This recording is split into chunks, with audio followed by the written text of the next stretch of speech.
ہمارے ایک رشتہ دار تھے، ایک گورنمنٹ کے ادارے میں جاب کرنا چاہتے تھے، پورا زور لگا لیا، ان کا نام بھی آ گیا، عین موقع پہ ان کو ریجیکٹ کر دیا گیا.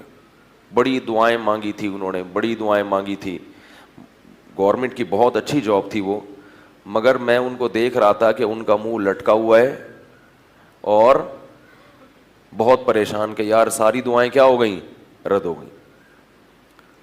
اللہ کی قدرت کی اپنا چھوٹا سا کاروبار شروع کیا، اس میں اللہ نے اتنی برکت دی کہ شکر ادا کرتے ہیں کہ میری جاب نہیں لگی تھی. تو ایک انداز یہ بھی ہوتا ہے دعا کی، بولو بھائی، قبولیت کا. یہ سب باتیں ان کے لیے ہے جو غیب پر ایمان رکھتے ہیں، اللہ اس کے رسول پر ایمان رکھتے ہیں.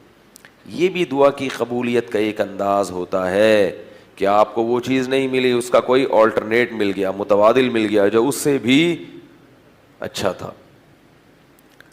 آپ نے شفا کی دعا مانگی مریض کے لیے، مریض کو شفا نہیں ملی، مر گیا، لیکن اللہ نے اس کے بدلے میں اس کو وہاں اچھا ٹھکانہ دے دیا، ایسا ٹھکانہ کہ وہ کہتا کہ شکر ہے میں مزید زندہ نہیں رہا، زندہ رہتا تو کوئی گناہ نہ کر لیتا میں.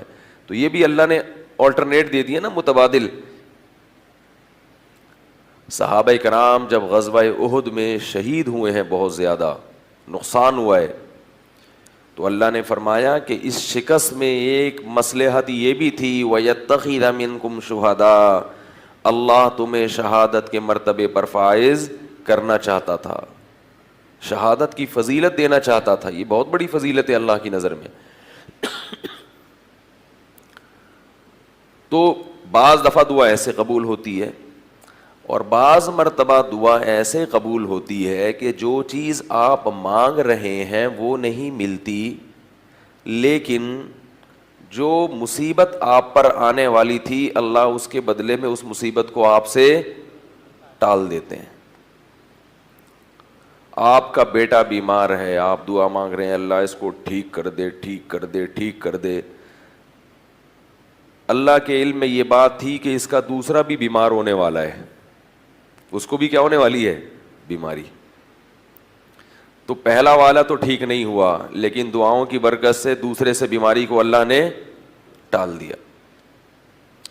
اب ہم چونکہ دیکھ نہیں رہے ہوتے کہ ہم پہ کیا مصیبتیں ٹل رہی ہیں، کون سی پریشانیاں دور ہو رہی ہیں، تو ہم اسی پہ پریشان ہوتے رہتے ہیں، یار میں تو کب سے دعا مانگ رہا ہوں اور انسان ٹھیک ہونے کا نام لے نہیں رہا. اور ایک انداز دعا کی قبولیت کا یہ بھی ہوتا ہے کہ کچھ نہ ہو، وہ دعا آخرت میں ڈپازٹ ہو جاتی ہے. وہ کیا ہو جاتی ہے، اللہ کے بینک میں جمع، اور اس پہ سود لگتا ہے. پھر کیا لگتا ہے، سود، بہت بڑھا چڑھا کے، کیونکہ ابھی نہیں دیا نا، اس دعا کا نتیجہ ابھی نہیں ملا، تو بعد میں جب ملتا ہے. تو اللہ کا اصول ہے کہ اللہ کے پاس کوئی بھی چیز جمع کرائیں گے تو جب بعد میں ملے گی نا تو وہ بڑھا کے ملتی ہے، پھر کم قسطوں پہ چیز ہمیشہ مہنگی ہوتی ہے. تو جب بعد میں ملے گی، اللہ کہتے ہیں یا تو کیش لے لو، اور اگر ادھار پہ چاہیے، بعد میں چاہیے، تو پھر زیادہ دوں گا میں. کئی گنا بڑھا کر وہ آخرت میں اس کا اجر ملے گا.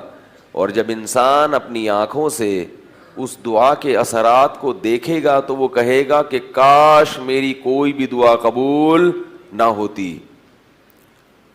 اس لیے میرے بھائی، خوش قسمت انسان وہ ہے جو دعاؤں کو فوکس کرے اور اس بحث میں نہ پڑے کہ ہو رہی ہے قبول کہ نہیں ہو. یقین کر لے ہو رہی ہے، ہو رہی ہے قبول. اللہ کی حکمت ہے، مصلحت ہے کہ مجھے اس طرح سے دکھا نہیں رہے، اس کی حکمت ہے، ہم نے مانگنا ہے. اور جو لوگ اللہ والے ہوتے ہیں، جن کے دلوں میں اللہ سے محبت، ان کو دعا کے ایک فائدہ تو کیش حاصل ہوتا ہے. دعا میں اور کوئی فائدہ ہو یا نہ ہو، یہ فائدہ ان کو فوراً حاصل ہوتا ہے، وہ ہے دل کی تسلی. اپنی فائل کہاں داخل کر دی ہے، اللہ کی عدالت میں. کیس کی سماعت کیا ہو گئی ہے، شروع ہو گئی. ایپلیکیشن اللہ کی فائل میں، بولو بھائی، اس پہ نمبر لگ گیا ہے، رجسٹریشن اس کی ہو گئی ہے. اب کب نمبر آتا ہے، ہمارا جو کام تھا ہم نے وہ کر دیا.